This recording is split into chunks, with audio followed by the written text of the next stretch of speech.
So I'm now joined by an international policy expert. His name is Klaus Jurgens, and I just want to kind of talk further about this with you, Mr. Jurgens. When you look at the Turkish defense industry, why is it that it is growingly indigenous, and why has that been such an important thing for the nation?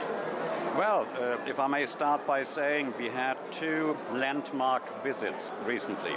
The first one by British Prime Minister Sir Keir Starmer, who brought the good news about 20 Eurofighter Typhoons over time, not overnight, but definitely being so, to the Republic of Turkey. And sometime afterwards, German Chancellor Friedrich Merz came to Ankara, exactly 3 days later. Defense cooperation, of course, depends up to a certain extent on Berlin too. And it was only in July that Berlin dropped its hesitations with regards to Turkey acquiring Eurofighters. But there was no separate defense deal as such. The topic was about strategic partnership, and indeed that Turkey is now producing its own defense machinery, and actually up to Turk quality, if I may say so, global standards, and exporting it, not only using it at home. This has changed the whole narrative. Turkey's geopolitical role, geographical role, and now all of a sudden a defense and weapons and protective exporter. I think this will underline that Turkey is indeed the strategic partner of choice when it comes to defense, definitely for the European Union, definitely for post-Brexit United Kingdom, and let's see what the wider world will have to say. Exports are already ongoing into other parts of the world. So yes, indeed, you are right. I would not only limit it to defense. It is part of trade, of course, up to a certain extent. But yes, strategic partnerships sometimes start via one issue. It could be trade as such, it could be defense, and then the political debate will follow. And let's hope that these strategic partnerships result in closer, much better cooperation, bilateral between Berlin and United Kingdom, but with the EU as such.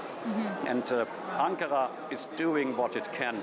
Now the ball is actually in a number of capitals and Brussels court. Yeah, and continuing with that theme of Ankara doing what it can, we're obviously standing here at the TRT World Forum. We heard from President Erdogan a little bit ago. He spoke at length about Gaza. He was given that press vest from some of our Palestinian colleagues who have worked in the field in Gaza.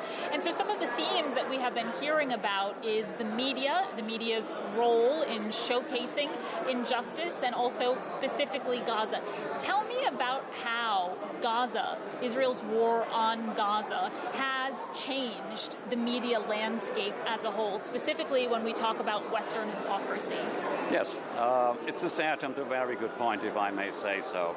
Now, Turkish media, of course, is very proactive, and we are here at TRT World, and we have to underline this.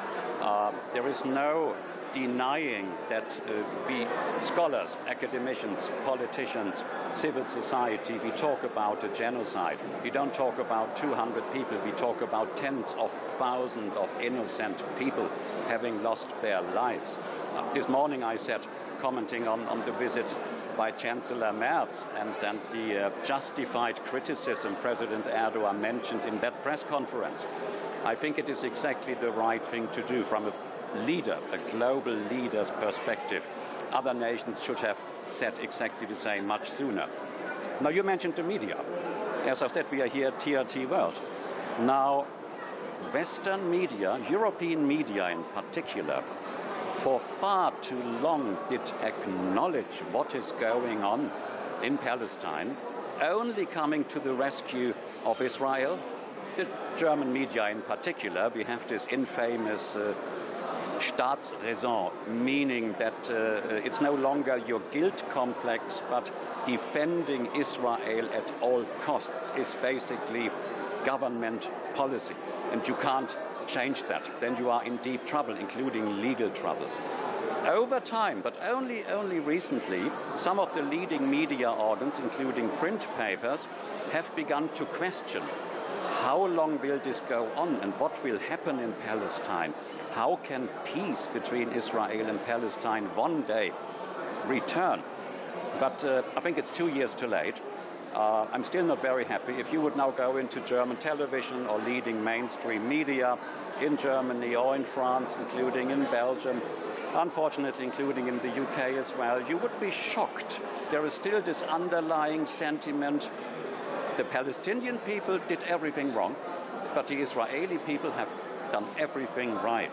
Now, statements like yesterday or here at your forum by President Recep Tayyip Erdogan are exactly the right thing to do.